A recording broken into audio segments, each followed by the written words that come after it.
Welcome to Cold War Conversations, the home of real stories of the Cold War.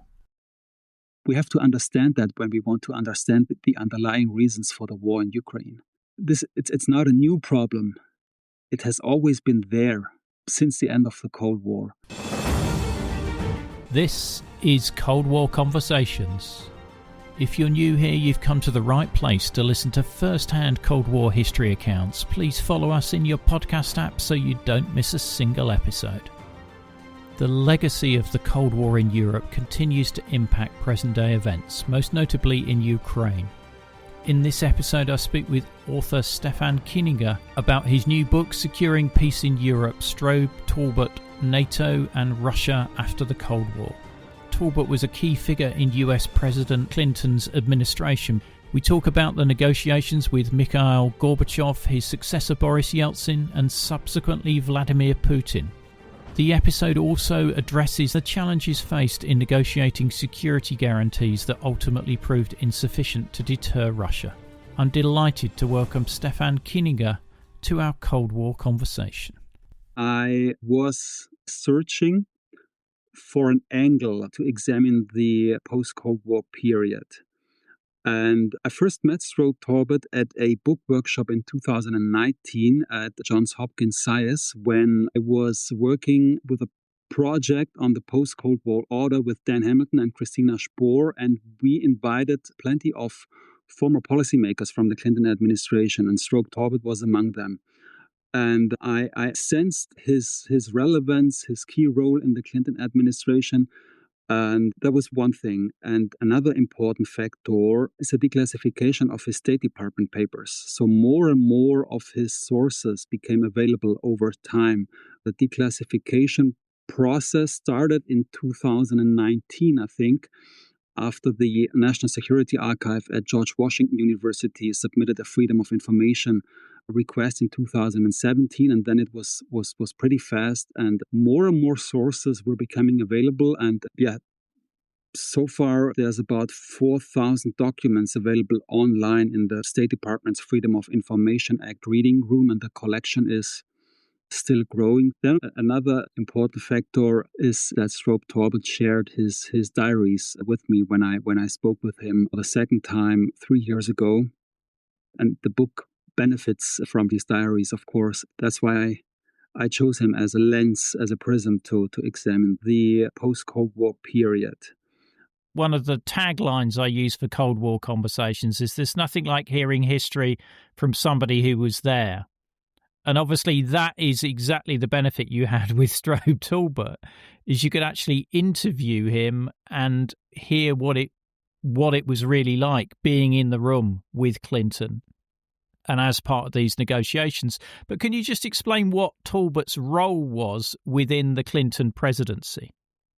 He was an essential foreign policy broker in both Clinton administrations. He was there throughout 8 years.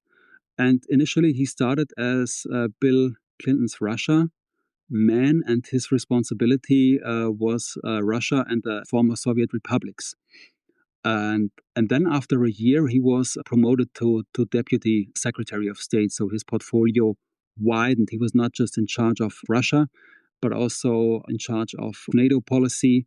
And he had several other assignments as well. For instance, he negotiated with India and with Pakistan when they had this massive nuclear crisis in 1998, 1999.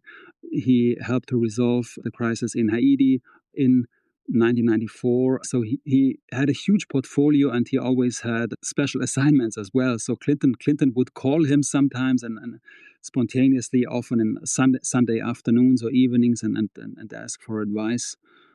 So he was really the guy that the president would call when he sought for advice. And then Talbott would write a memo for Warren Christopher and Madeleine Albright as Secretary of State. So that was a general rule for him. He would always inform Christopher and Albright immediately and meticulously to keep them in the loop, because, I mean, for them it was also not easy. They were secretaries of state, but the president had his friend Strobe Talbott, and he would call him and ask for advice directly.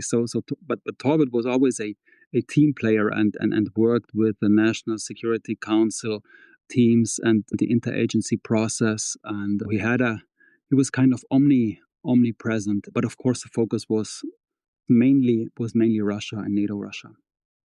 And Clinton and Talbott go back quite a way, don't they? Because they've been friends for a long time, which is probably why there's that element of trust there. Absolutely. They go back to the late 1960s when they were both Rhodes Scholars at Oxford University. That's how they met, and they were not just Rhodes Scholars, but also housemates. Actually, they lived in a house and for 2 or 3 years, and they became friends. And at the time, Talbott edited and translated Nikita Khrushchev's memoirs, and he took Clinton into his confidence.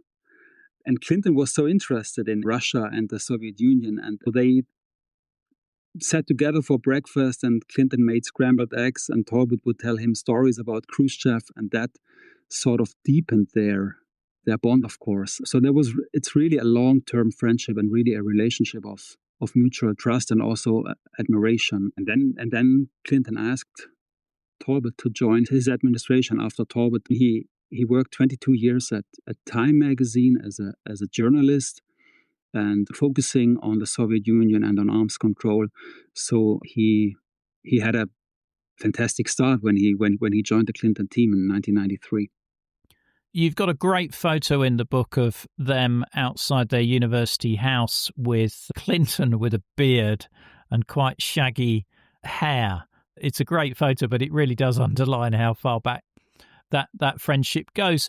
So the Clinton administration, what was its main objectives regarding European security in that post-Cold War era? A number of objectives. First, to stabilize Europe, a new Europe, whole and free, basically, to end the war in Bosnia, to integrate Russia into the global order, to project stability and peace to Eastern Europe. Non-proliferation was a huge issue because Ukraine and Kazakhstan and Belarus had inherited massive numbers of Soviet nuclear weapons, and Ukraine then, of course, abandoned them, and so that was a huge issue. And Europe was never stable at the time. You had the Bosnian War, then came the Kosovo War, and I would argue that the main aim was to have an undivided Europe, a secure Europe and an integrated Europe, of course, and a Europe based on institutions, on the European Union, on NATO, on arms control, on regional security, and to end wars for all times. And the vision fell short, of course, but Clinton undertook a huge effort to stabilize Europe. From the Russian point of view, what were they seeking to gain from a closer relationship with NATO in the mid-1990s? Because this is pre-Putin. It's sort of the end of the Yeltsin era and then into the Putin era, isn't it? Yeah, absolutely. Yeah, Russia wanted to gain a seat at the table. Russia wanted to be a key player and a key arbiter in the new security system in Europe. And I mean, their maximum objective was always to have some sort of veto power over NATO's internal decisions. That was their maximum aim. They couldn't reach it, and they had to swallow NATO enlargement. But then their objective was to determine the context in which NATO enlargement happened. So the NATO-Russia Founding Act of 1997 was a means for them to make further rounds of NATO enlargements impossible. That was their aim, to limit the scope of NATO enlargement, also to limit the military scope, of NATO enlargement, and to get a seat at the table. The same also with the European Union. They wanted to be consulted before NATO and the European Union would take decisions. So that was always hard for the Russians, really, to understand the inner workings of these multilateral Western institutions, NATO and the European Union, because Russian policymakers thought in in different terms. They wanted to deal bilaterally with the big powers, with the United States, with the Germans, the French, the British, of course. That was their preferred way of working. So even Yeltsin and the Russian reformers like Andrei Kozyrev, they had a hard time to understand the inner workings of these multilateral institutions. So they had a variety of objectives, and of course also to control the near abroad, to control the Baltics, to control Ukraine. They had a terribly hard time to really let them go and to accept them as independent states. Was Russia ever offered membership of NATO in some form? Yeah, absolutely. They talking about Russia's potential NATO membership, and the door was open for Russia to join. And then and Clinton said that, Talbott as well, repeatedly, that the door for Russia would also be open, and they could join at some point in the future. And then I think in 1997, Yeltsin rejected the idea because Russia was just too big and would not subordinate its forces under NATO's command. Later on, then in 2000, Putin revived the idea of Russia's potential NATO membership in an interview at the beginning of his presidency. So yes, Russia was offered NATO membership. Yeah. Wow.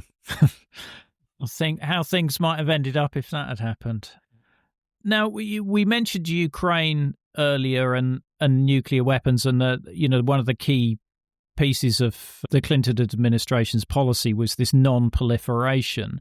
So how did the US approach this issue of nuclear weapons, specifically with Ukraine? I mean, the Clinton administration had inherited the problem from the Bush administration.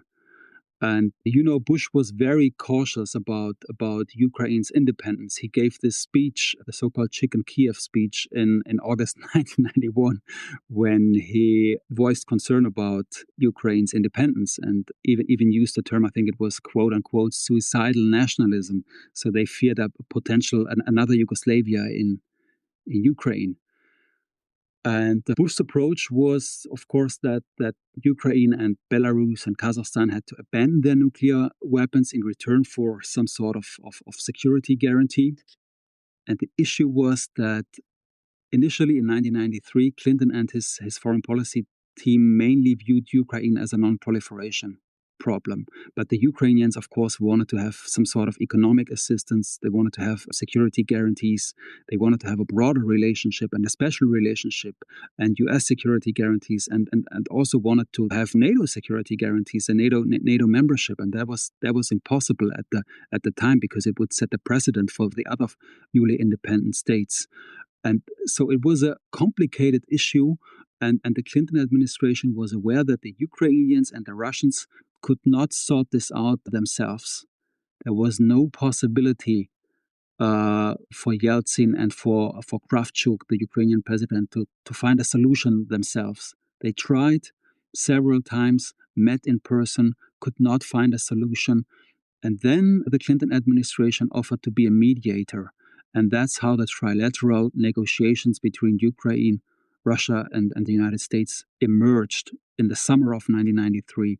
And Talbott again was the key interlocutor on the working level, and spoke with the deputy Russian minister Georgy Mamedov and deputy Ukrainian foreign minister Boris Tarasyuk, and then they found a formula under which Ukraine would abandon its nuclear weapons and would receive security guarantees in return. But the problem was that the security guarantees, as we all know, they were not sufficient.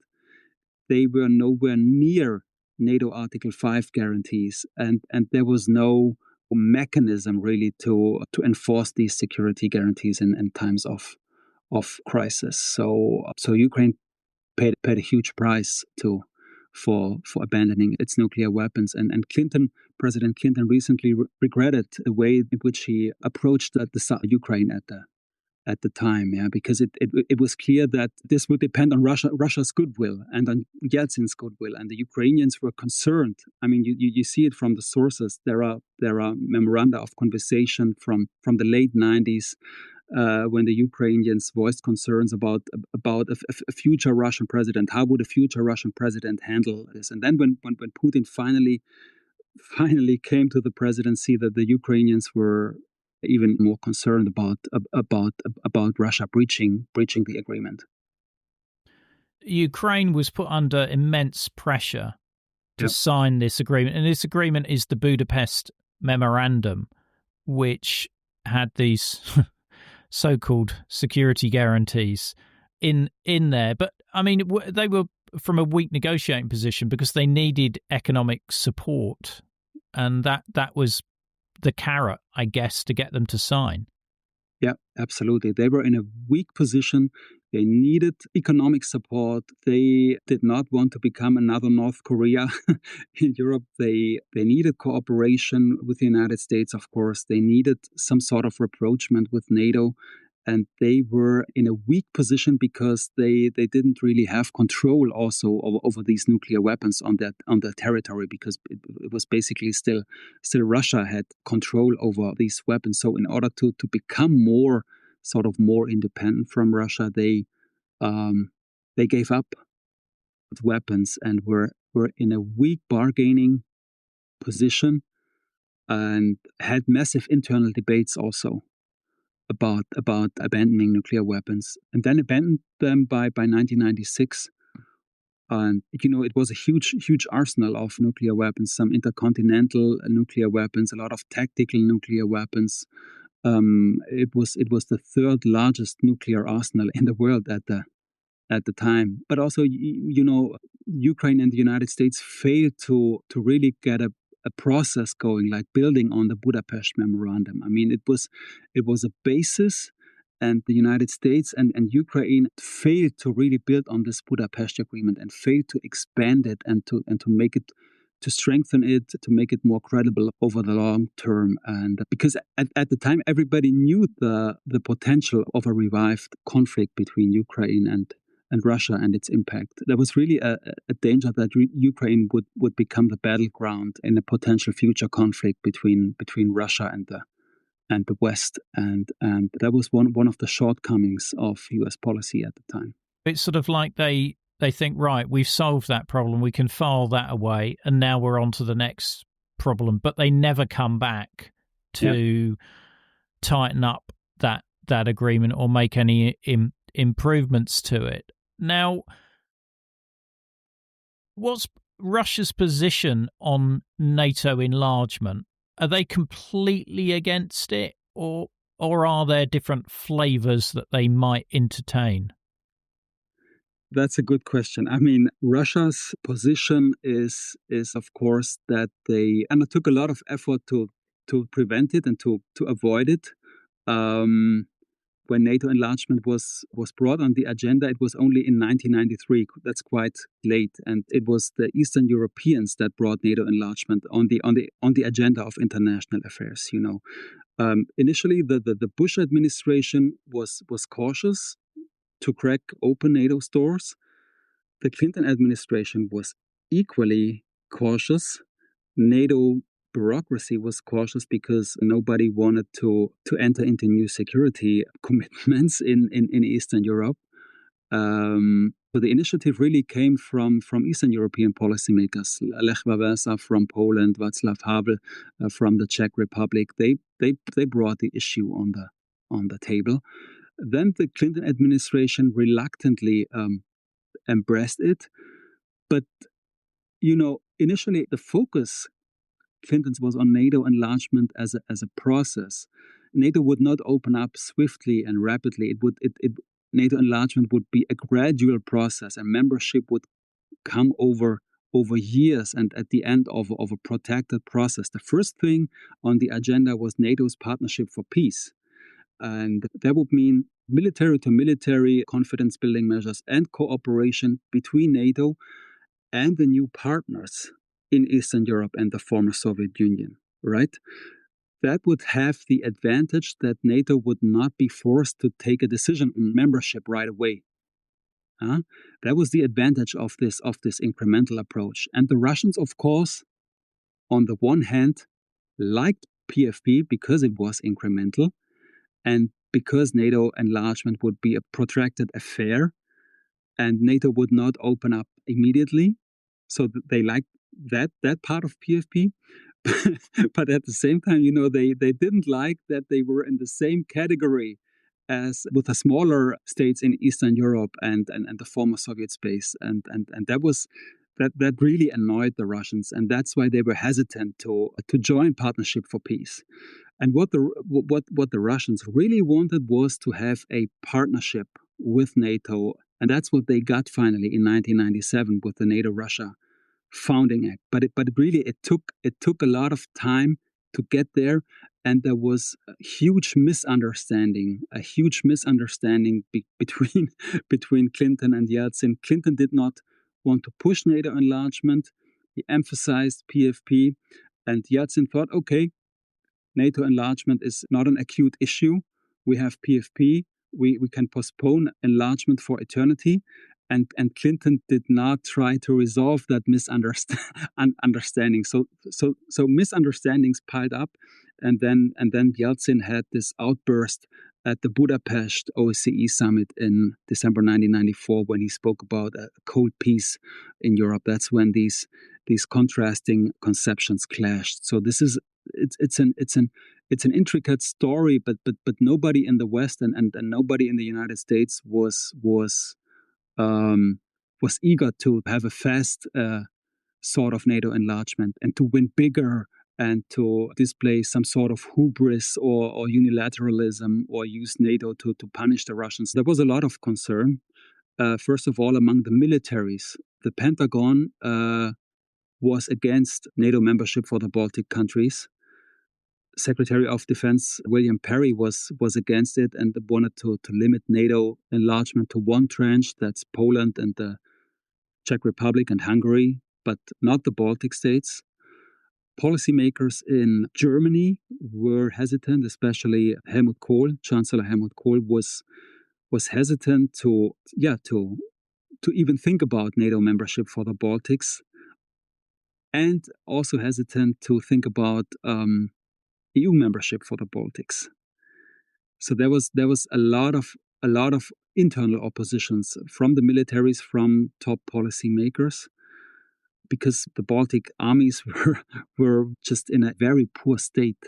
They barely had material, barely had equipment and soldiers, and basically their militaries had to build from scratch, with a lot of help from the US and from NATO. But there was a lot of hesitation in the West, so nobody was enthusiastic about Baltic NATO membership. But there were just some analysts from the Rand Corporation that advocated Baltic NATO membership: Ron Asmus, Robert Nourick, and of course Denmark advocated for Baltic NATO membership because they wanted to have security in the Baltic Sea. Denmark was perhaps the biggest advocate for Baltic NATO membership in the alliance, but in general, a lot of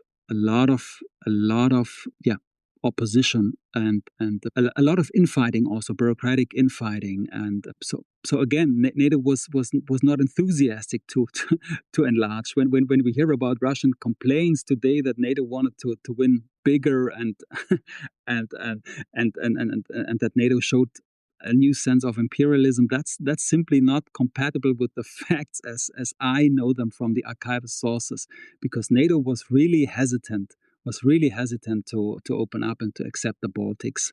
And especially, French policymakers were also concerned about that, because France rather wanted to have some southern new NATO members, such as Bulgaria and Slovenia, maybe, and wanted to have some sort of balance. So there was always a danger for the Baltics to be left out.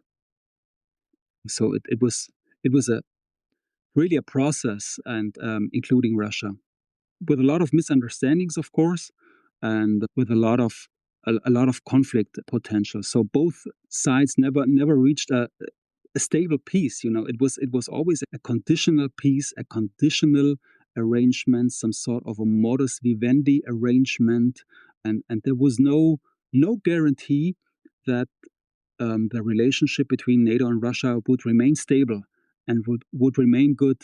I mean, that was always the danger that the relationship could go back to rivalry and competition and even war. So that was never excluded, unfortunately. The argument that the Russians still bring up today is this conversation that Bush's Secretary of State, James Baker, had with Mikhail Gorbachev. And it was something along the lines as if you let your part of Germany go, we will move NATO not 1 inch eastwards. Now, what's your view on that? There was no written agreement there. There was some dialogue, but what's your view on that in this whole mix of misunderstandings? Yeah, that's the infamous conversation in February 1990. And the thing is, enlargement was not an issue. NATO enlargement was not on the agenda. The Warsaw Pact was still intact. Germany was still divided, and nobody even thought about NATO enlargement. And the quote, not 1 inch, pertains to East Germany, and the agreement was that NATO would not move its forces into Eastern Germany. That's the meaning, actually, of not 1 inch. That's the meaning. So this is about a solution for the German question, a solution for Germany's unification. That was the issue. NATO enlargement was nowhere near on the agenda, and of course, it's a standard Russian propaganda tool to refer to this conversation and to use it. And the Russians started, of course, in 1993 when NATO enlargement became an issue. But it's quite clear from the historical context at the time that NATO enlargement was not an issue at the time because it was so early in the process and nobody thought about NATO enlargement because the Warsaw Pact was still there, was still in existence. There were still hundreds of thousands of Soviet troops in East Germany, like half a million Soviet soldiers in East Germany and another 500,000 in Poland and in the Czechoslovakia. So nobody thought about NATO enlargement at the time. So I emphasize this in the book and emphasize the context of the conversation. The book is a fascinating read because of the detail. I mean, obviously, in our conversation here, we're not getting into the detail of the negotiations that go on, and I heartily recommend people reading the book for that. Now, you've spoken about Ukraine and not being allowed NATO membership, but there are other parts of the former Soviet Union who did want to become part of NATO, and the ones are, really the main ones are the Baltic states. Yep. Because they had been independent prior to World War II. They had been independent states, whereas Ukraine had not been an independent state. So you could argue there was a difference there. But what was the Soviets' reaction to those countries wanting to join NATO? Oh, yeah. The Baltics were desperate to become NATO members, were finally admitted in 2004. Of course, wanted to be admitted in the first post-Cold War enlargement tranche in 1999. Couldn't make the first tranche, but managed to establish a closer relationship to NATO, managed to establish a closer relationship to the United States. And the Russians, of course, were mad that Clinton kept NATO's doors open for the Baltics. There is a fascinating conversation between Yeltsin and Clinton in March 1997 at their Helsinki summit, when Boris Yeltsin wants a firm commitment from Bill Clinton not to admit the Baltic states in NATO.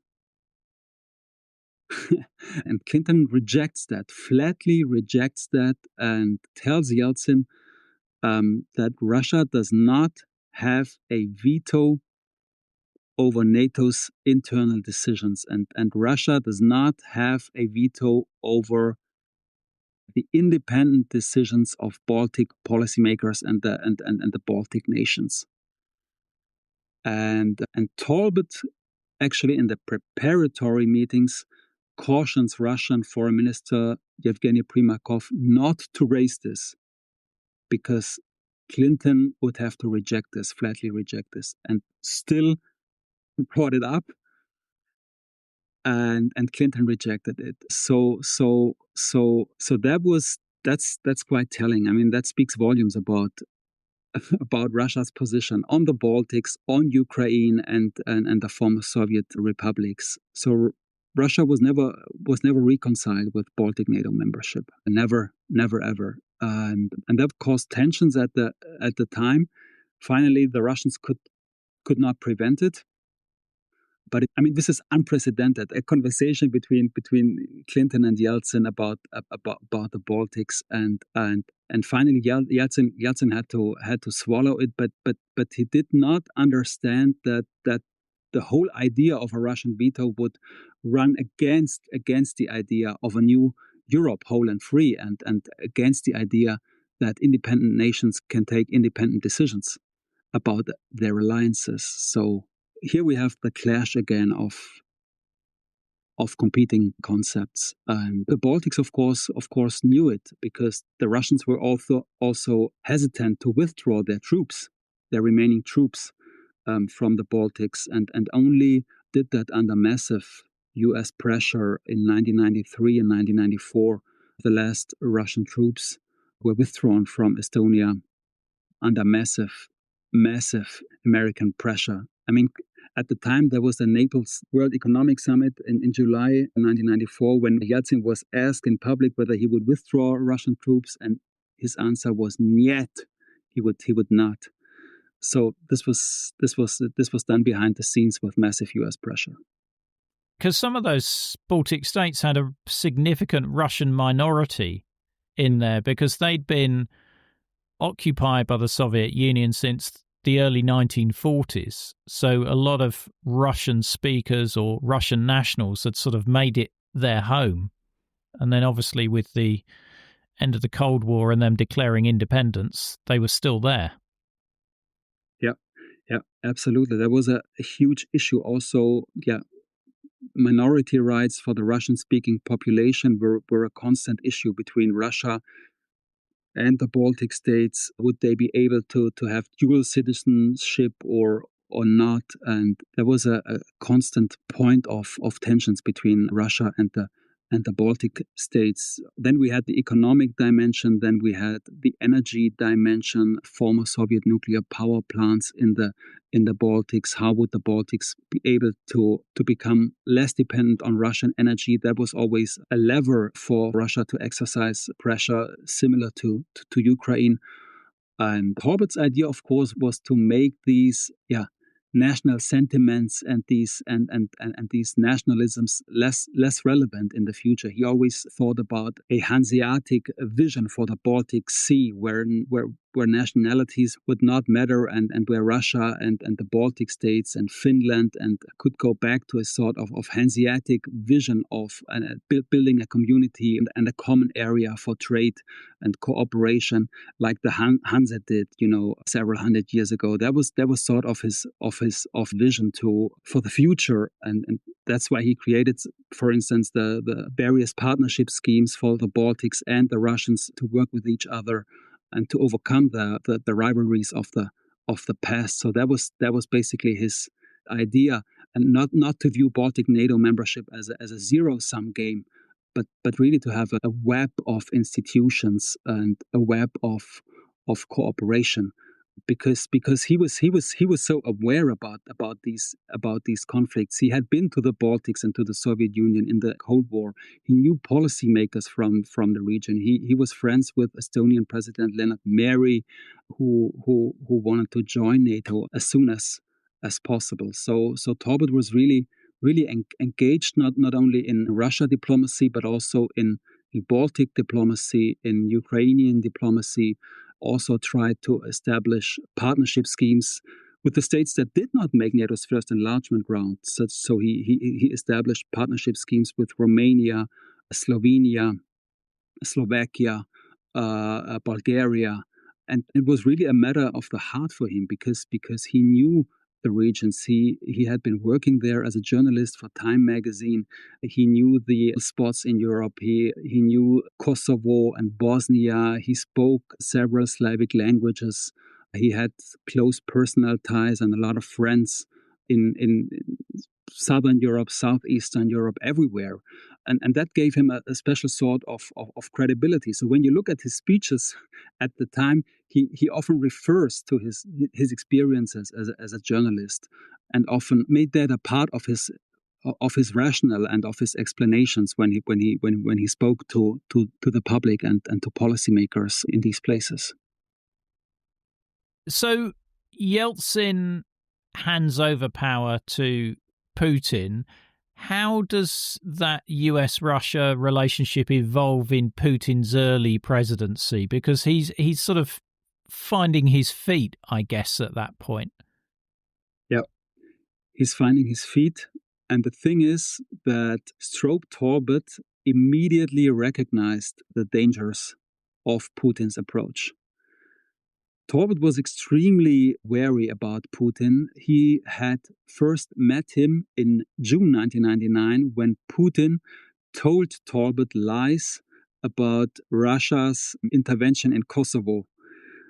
You did a previous podcast interview on Kosovo and on the role that the British soldiers played and General Jackson played in Kosovo. And Talbott was concerned that the Russians would move their peace forces from Bosnia to Kosovo, and spoke with Putin in June 1999, and Putin told him lies and flatly rejected this idea and said it was out of the question. And then Talbott learned that, of course, the Russian peace contingent moved to Kosovo. He learned that when he was on the way back from Moscow to Washington, had his plane turn around, confronted Putin, and Putin told him lies again. These were Talbott's first two meetings with Vladimir Putin in June 1999, and Talbott would never forget these lies. And he was highly suspicious of Putin, and he saw through the smokescreens of Putin's propaganda right on. And was, of course, concerned when Putin escalated the war in Chechnya, when he shut down the media and TV, and in very early on in 2000. Yeah, but that was his impression at the time. Clinton was also concerned, and Talbott's advice for Clinton was always to keep a distance to Putin, to deny Putin the kind of warm relationship that Clinton had with Yeltsin. That was Talbott's main piece of advice. Not to give Putin this warm relationship, but to keep him at a distance. And yeah, Talbott was also concerned, of course, about Putin's whole KGB entourage, about his KGB advisors. But Western European policymakers did not share Talbott's assessment. Like, German Chancellor Schröder was enthusiastic about Putin. The French were enthusiastic about a so-called modernization partnership with Putin's Russia, and all of a sudden Talbott was fairly isolated in his critical assessment of Putin, and he was, of course, also disappointed, disenchanted about US-Russia cooperation. He sort of anticipated the worsening of the relationship very early on. He anticipated the potential for conflicts. And that really, really was a big issue for him because he had been investing so much in the improvement of US-Soviet relations, US-Russia relations, and had maneuvered the relationship through a lot of ups and downs and crises. And then all of a sudden we have a new President Putin who was there to revive the Soviet Union and to bury since Yeltsin's reforms. Yeah. So that was hard for him at the end of Clinton's presidency. All the fears that Ukraine had were coming true, and at some point, I'm not sure what year it is, but Georgia was interested in NATO membership as well. Yeah, Georgia was interested in NATO membership in 2008 when President Saakashvili spoke about Georgia's potential NATO membership. And when Putin then launched the war against Georgia. But the thing is that Putin had already toyed with the idea to invade Georgia in 1999 and 2000. That's quite stunning. And he told Talbott that he thought about sending Russian troops across the border to fight Chechen terrorists that were hiding in Georgia. And then Talbott issued a stern warning in December 1999, saying that such a move would have tremendous consequences and leading to sanctions and a worsening of the relationship. But that's quite telling. Putin is not even president and not even acting president. He's still prime minister, and he actually toys with the idea to invade Georgia to fight Chechen terrorists on Georgia's territory. That's quite stunning. But that's the way how he approached things, to put up pressure and did not exclude anything and just test the limits of what he could do and whether he would get away with it. When you spoke to Talbott, did you talk about the current situation with Ukraine, and did he have views on how that could have been avoided? We did not talk about the current situation in Ukraine. That was not part of our interview. But what he did is he wrote several articles in 2014, condemning the invasion, of course, and making the case for more robust Western military assistance for Ukraine, including more sophisticated weapons, potentially also heavy weapons. He made that case early on, starting in 2014, right after the Russian invasion of Crimea and Donbass. So he was one of the first, prominent U.S. policymakers to make that case. And I mean, he was quite hopeful when Dmitry Medvedev took over the presidency in 2008, but also hosted Medvedev at the Brookings Institution in Washington. And my sense is that he was hopeful that Medvedev would pursue a different course and would be a better partner for the United States and for the West. That's why he really endorsed Medvedev in 2008. Initially, I thought about a concluding chapter, on on Talbott's post-government career, including all these events. But then I took the decision to better stop in 2000 at the end of Clinton's tenure, because I don't have sources, I don't have diaries, I don't have archival sources going beyond Clinton's presidency. That's just too recent. So we very much focused on Talbott's role in Europe. What about his activities in the rest of the world during the Clinton presidency? So he played an important role in the resolution of the conflict between India and Pakistan in 1998 and 1999, when both tested nuclear devices and when both were on the verge of going to war. And then Bill Clinton dispatched him to India and Pakistan to resolve the crisis and to improve also relations towards India. The strained relationship between the United States and India was a huge problem, and Talbott managed to improve relations. And Clinton visited then Delhi in March 2000, and that contributed to a tremendous improvement of the bilateral relationship. That was a tremendous achievement, and Talbott did that in parallel to his Kosovo diplomacy at the time. And another crucial theme is perhaps Talbott's broader advisory role for Clinton. That's also something that has not been examined so far. I mean, Talbott wrote memoirs in 2002, The Russia Hand, and everybody was surprised that Bill Clinton was the Russia hand and the main actor in his book. That says a lot about Talbott's modesty and about his loyalty. But actually, he was more important than he writes in his in his memoirs, because Clinton often consulted him on all sorts of issues, on Bosnia, on later on India, Pakistan. Talbott played a huge role to find interagency consensus over the Bosnia War in the summer of 1995.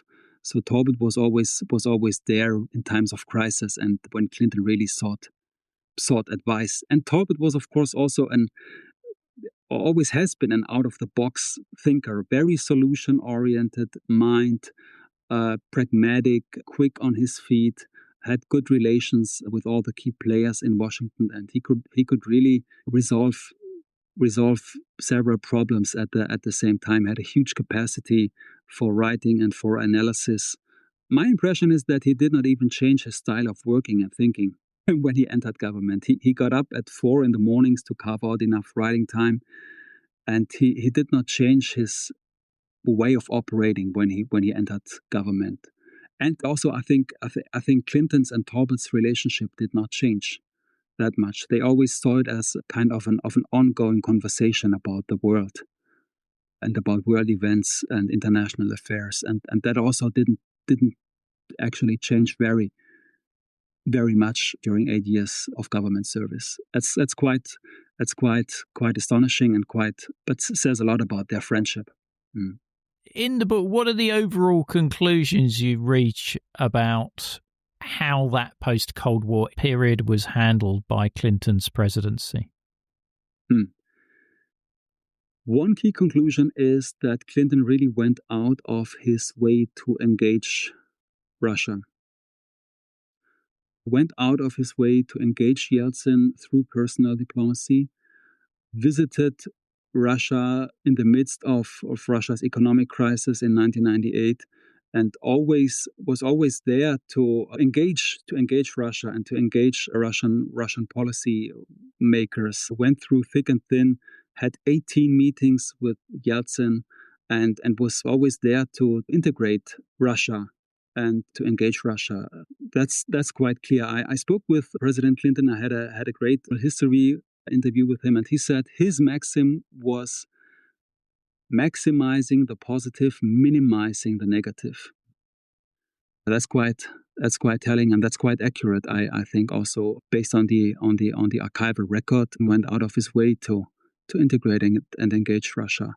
That's one important conclusion, and another important conclusion is also that Clinton's policy towards Europe was not just focused on NATO enlargement. NATO and NATO enlargement were just one theme and one means in a bigger picture to project stability and security. There was the enlargement of the European Union. There was a larger role for the Organization for Security and Cooperation, the OSCE. There was an arms control process in Europe. There were regional security initiatives in the Baltics, in the Balkans later on, after the end of the Kosovo War. So there was really a comprehensive effort to work for Europe whole and free. And we must not overemphasize the importance of NATO enlargement. It was just one piece in a bigger puzzle, also including non-proliferation and Ukraine, of course, including also NATO-Russia peacekeeping efforts. That's another conclusion, like to broaden the picture a bit and to get away from this NATO enlargement centric picture. Of course, NATO enlargement was crucial, and NATO was the anchor of the whole thing. But there were other initiatives as well. And then another conclusion would be perhaps that what I mentioned before, that Europe was never secure. It was never really secure after the end of the Cold War. It was never really secure because of the Bosnian War, the Kosovo War, the wars in Georgia and Ukraine. There was never a real consensus about the rules of the game. There was never a real consensus with Russia. Russia was never really comfortable with the whole system. And there was no solution to square these several circles. And we have to we have to understand that when we want to understand the underlying reasons for the war in Ukraine. It's not a new problem. It has always been there since the end of the Cold War, because it's a constant search for security, right? It's a constant search also to understand the whole conflict and to understand the whole era. We don't even have a name for the post-Cold War era. We have the Cold War, okay, but what comes afterwards? What's the name of this game? Yeah, I mean, a lot of people are saying the Cold War didn't finish in 91. It's still ongoing. Stephan's book is called Securing Peace in Europe, Strobe Talbott, NATO and Russia After the Cold War. It's published by Columbia University Press. There'll be links in the episode information. The episode extras such as videos, photos and other content are available via a link in the episode information. The podcast wouldn't exist without the generous efforts of our financial supporters, and I'd like to thank one and all of them for keeping the podcast on the road. The Cold War conversation continues in our Facebook discussion group. Just search for Cold War Conversations in Facebook. Thanks very much for listening and look forward to seeing you next week.